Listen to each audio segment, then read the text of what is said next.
Hello everyone, happy Monday. It's Amanda here and I am here with my layout for but it's so pretty, YouTube and blog hop that Crafting Kate got together. And I am so excited to be part of it, and I was honored that I was included in it. And so the layout the point of the hop was to take some embellishments or some paper or really anything that you've been hoarding. And so that's what I'm doing today. And I'm kind of doing a technique using some embossing paste and coloring it in this huge sunburst, what do you call that, template, I guess. And I'm I put some distress ink on my craft mat and I'm spraying it with water. And then I'm just using a paintbrush and I am coloring this paper. And this was an orange peel texture paper, which is what I wanted. I didn't want it to be solid or smooth cardstock because I wanted to pick up some of that texture. And I start with the lighter color and then I kind of add in some darker color for contrast. And you'll see that some of the water does seep underneath the template. And that's okay because I knew that this wasn't going to be perfect. I'm not really a mixed media. I don't even know if you could call this mixed media. I'm not a mixed media type scrapbooker, although I'm trying to try out some different things. I was making a lot of cards for a while and I was trying out a lot of different techniques on the cards because they were smaller. So this is one of the first times that I've ever actually done something creatively like this on a scrapbook page. And so I was okay with it being messy. I knew it wasn't going to be perfect. For me, it was just playing around and having fun. And there's a lot of embellishments and things that I used. But for one of the strange things about this is the picture that I scrapbooked is part of the whole theme for me. But it's so pretty because I love this picture and I just couldn't bring myself to scrapbook it because I wanted it to be the perfect picture with the perfect paper, with the perfect embellishments because it was just one of my favorite pictures. And it's a picture of me and my girls. We were out hiking one day. Eleanor was barely walking and it was just really fun and we just stopped and leaned and took the picture and it turned out to be such a good picture of the three of us. And so I just been kind of hoarding that picture. And I think it's important that we talk about that because a lot of times when we talk about using things that are so pretty all the time or things that we're hoarding in our stash, it's always paper or, consumable things. And sometimes the things that we're hoarding are the memories themselves. And we're waiting for those perfect things to just appear that matches the theme of what we're wanting, the story that we're wanting to tell, or the theme of the photo. And sometimes we just need to let that go and just get it on paper and put some pretty things around it and call it documented and call it done. So kind of a different take on the challenge a little bit. I still use some things that I have been hoarding for sure, but the picture is part of that for me.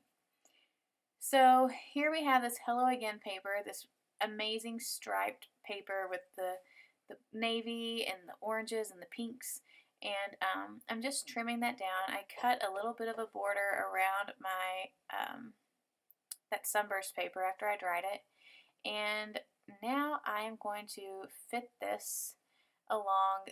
I'm going to use that striped paper as a border along the top and the bottom, and you'll see how I just kind of adhere those down. And I really like the way that that those two colors blended together to make that the sunburst color. But I don't stop there. And at this point, I wasn't sure. I knew that I liked the way that that looked, but I wanted to add some more depth to it. And you'll see what I do here in a little bit. And I really like how it came out. Those were leftover scraps from Eleanor's first birthday invitations. And I liked the color and I didn't want to waste the paper, so of course my ATG, we have a love-hate relationship. It's usually hate, but I also love it, so I guess I love to hate it. Yeah, I don't know, but it works sometimes. and it was expensive, so I use it. But I'm just kind of crinkling up the edges there. But anyway, so that's an idea. If you're cutting large cut files out of things and you still have the majority of the paper left, you can save it and use that as a background for a layout if the majority of it's going to be colored. Or covered, not colored, sorry. So there's that picture, and I just kind of, rough cut a square to mat the photo. And here I'm cutting out a big chunk of yellow cardstock, just eyeballing it with my paper trimmer. And that was so that I could use the same thing, like the outside of the paper for a background for another page. And I'm just playing with all of these different papers that I have laying around, and this didn't come from a certain kit or anything. I have so many things in my stash that I just need to use because I took such a long break from scrapbooking, and so I'm kind of just going through and trying to play with things. I did find, totally random, this elephant card from this really old, well, I don't know if it's really old, but it's old collection here, and then I'm going through and looking through my 6x6 paper pad to see if there's anything that I want to use that can bring in some more of the colors of the sunshine and all that stuff.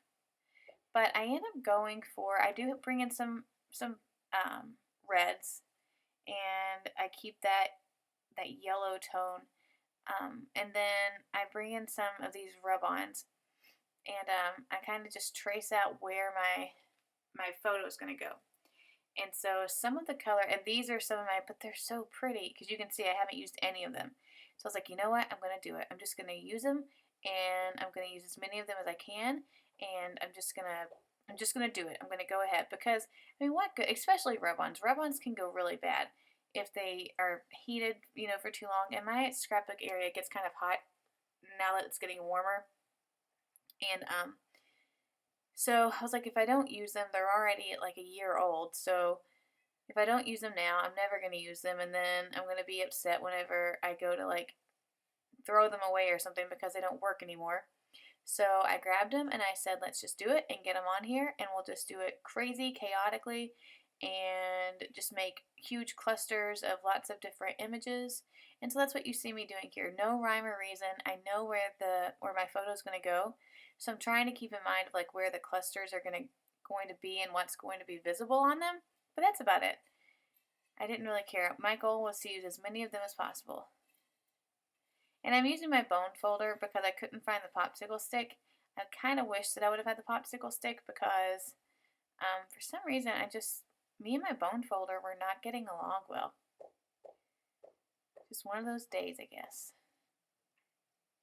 Putting some more of those little raindrops, I almost said teardrops. I guess you could say the clouds are crying, but it sounds like something that my Adeline would say. But Mommy, the clouds are crying. If you can hear hammering in the background, it is 12 o'clock. And if you follow me on Instagram or if you know me on Facebook, you know that my husband and I are finishing this patio that we're building.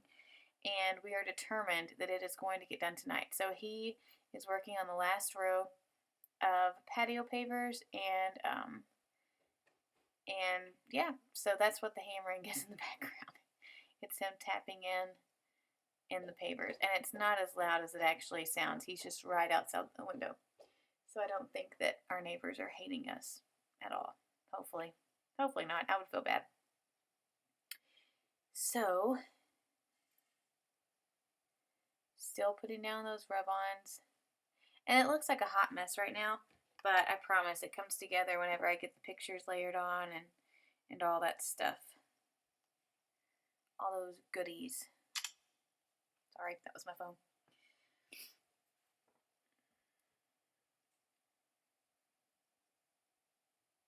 So I hope that everyone had a great weekend for International Scrapbooking Day.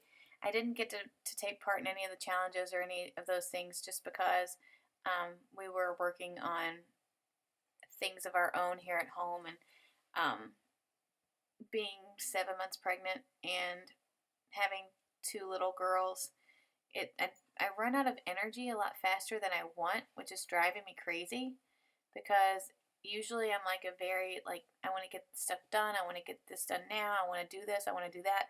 Um, and so wanting to go to bed at 10 o'clock or 9:30 or, well, let's just be honest. I don't know. As soon as I wake up, wanting to go back to bed, that's kind of just kind of tough. And I'm trying to get used to the fact that this is probably the new norm for the next few months, as I am nearing the end of my pregnancy, which is crazy because I feel like I haven't even been able to focus on it really. I was sick with it for such a long time, and then I don't know. It's kind of crazy that I'm at 28 weeks tomorrow. I'll be 28 weeks along tomorrow. So I'm way over halfway there, and I'm in my third trimester. So I don't know. It's just kind of crazy.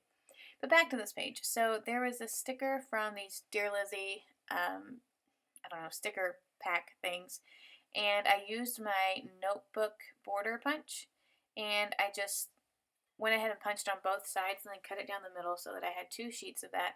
You can see all the little bits and pieces over there to the side. And then there were these hearts, or this heart. There's only one heart, but it was red. And Adeline had on like a pinky red shirt, so that's where that came from. And then there were some reds, obviously, in the rub-ons. And now at this point, I still haven't decided that I'm going to do what I'm going to do to kind of give this page more texture. And when you see what actually occurs, you're going to think, wow, she would have saved herself so much time and effort if she would have just done it before she did all the rub-ons and the sticker embellishments and put her paper or her pictures down. But it works out, and you'll see what I mean. So there's a closer up shot of the picture that I'm working with, and all those rub-ons that I put down, and some of the stickers that I picked. And I am using some distress ink. I have no idea what color. I can't remember. Probably a brownish tone. And I just kind of distress the edges of that yellow paper.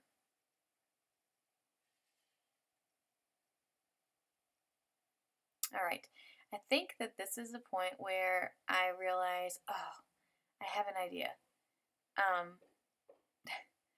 And yeah, it is. So I have all these stencils. I don't have a lot of stencils, I have some.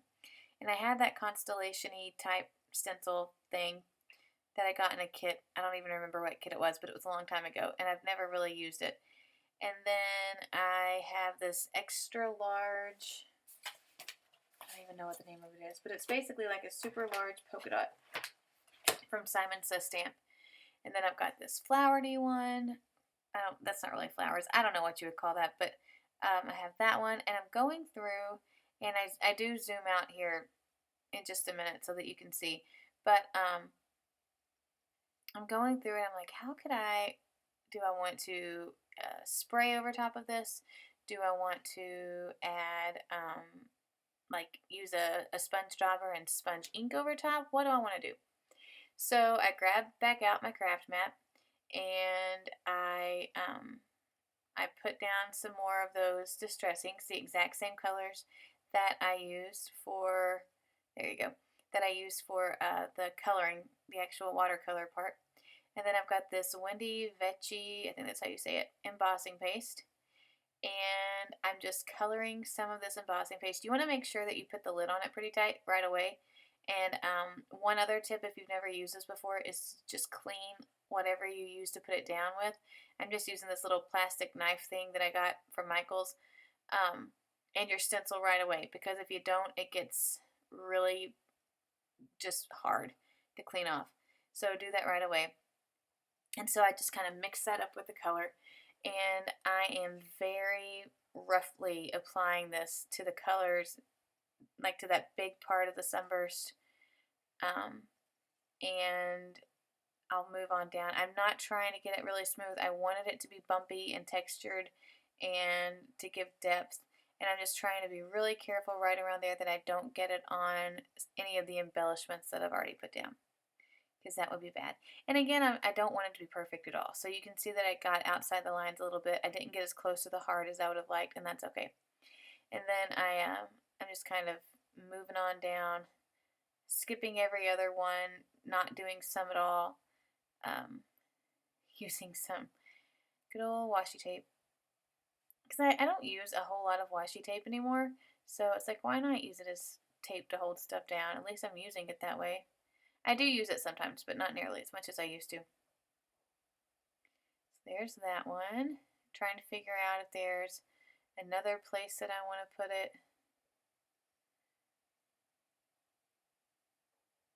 So yes, in hindsight, if I would have thought about this at the beginning, it would have saved me effort. Not so much time, definitely a little bit of effort and care, precision as I'm trying to go around some of the rub-ons that I put on. But it worked out just fine, and I got a little bit up on the white part, just where it rubbed off my tape up there at the top, and I can just wipe that off before it's dry, and it's no problem. So I have lots of layers going on. I have the layers from, just the watercolor in general, then the rub-ons, and then some of the stickers that I put down. And now I've got this embossing paste. And if you've never used it, you should totally use it because it's amazing. Just the raise that it gives to the paper, and the texture that it gives to the paper, and the dimension that it gives, whether you're using it for cards or scrapbooking or whatever, it's just probably one of my favorite things in the world, and I try to use it whenever I can. So there's my little plug for embossing paste. Alright, so I am cleaning up my mess. I want to wipe everything down as quickly as I can, so that I can just kind of, move on. Usually what I do with my stencils, since I'm fortunate enough that our upstairs bathroom is right outside my craft room, I just go run some water into the sink and let it soak for a little bit until I'm finished, and then I go in and I wipe it off. And here I couldn't find, my baby wipes were completely dry. Probably because I have a super bad habit of leaving the bag open like a idiot. But I just used my mini mister and misted it with water and put it down. Or wiped it off, sorry. Now I'm putting down my picture and sticking it right there where it was supposed to be. And you can't even see the pin marks anymore because I covered them up. Now I have these Dear Lizzie stickers, and I have these other stickers, which I can't remember where they're from. Maybe Glitz? I'm not sure. And then I have some more stickers. And these are actually rub-ons, so I'm rubbing them straight onto my photo. And the title is going to be My Whole Universe. And I think those are Studio Calico as well. But it's My Whole Universe, and the story is just about how, of course my husband is part of that universe, even though he's not in the photo, but just how, my whole world is wrapped up in those two little girls, and in their soon-to-be here little brother, even though I haven't met him yet, but, and how, I couldn't imagine my life without the chaos that it is with them in it. And, I'll be lying to say that each day is easy and that there's not any problems, because there are some days where I have nasty mommy moments that no one would be proud of, and I go to bed thinking that I've done something to completely damage my kids and they're going to end up in a therapist's office, whatever, even from such a young age. But I know that I'm doing the best that I can do, and that I wouldn't trade it for even a second. There's no way that I could give it up, even for a second. So that's kind of where the story with this layout was headed. And so I've got 3 different types of letter stickers here. I've got the rub-on, and then the actual alphabet stickers, and then the thickers.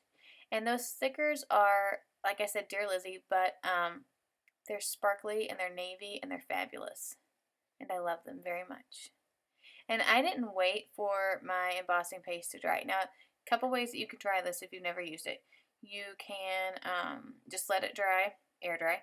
You can use a heat tool, which is what I usually do. The only downside about that is that E was just giving me fits. That's what I'm trying to deal with there. The only downside to that is that it can cause it to bubble up sometimes, and if you're okay with that, then it's fine. But if you're wanting a smoother finish to it, you should let it air dry for a little bit before you heat set it. Like if you're too impatient to let it completely air dry, I would try to be patient enough to let it air dry for maybe 10-15 minutes before you heat set it, and that keeps it from getting that bubbly look. But I didn't really care here because I hadn't smoothed it out on the stencil. So it was already bumpy and kind of raised and textured. And so I didn't really care how it dried. I was going for that very not rugged, but rough look. And so now I'm just taking my roller stamp and stamping the date on there of when the photo was taken. And that is about it. So here's some close-ups. I hope you enjoy this. There's links in the bottom with all the links to the hop, so make sure you click on those and go check out everybody's layouts. And I hope you have a great week. Bye, everybody.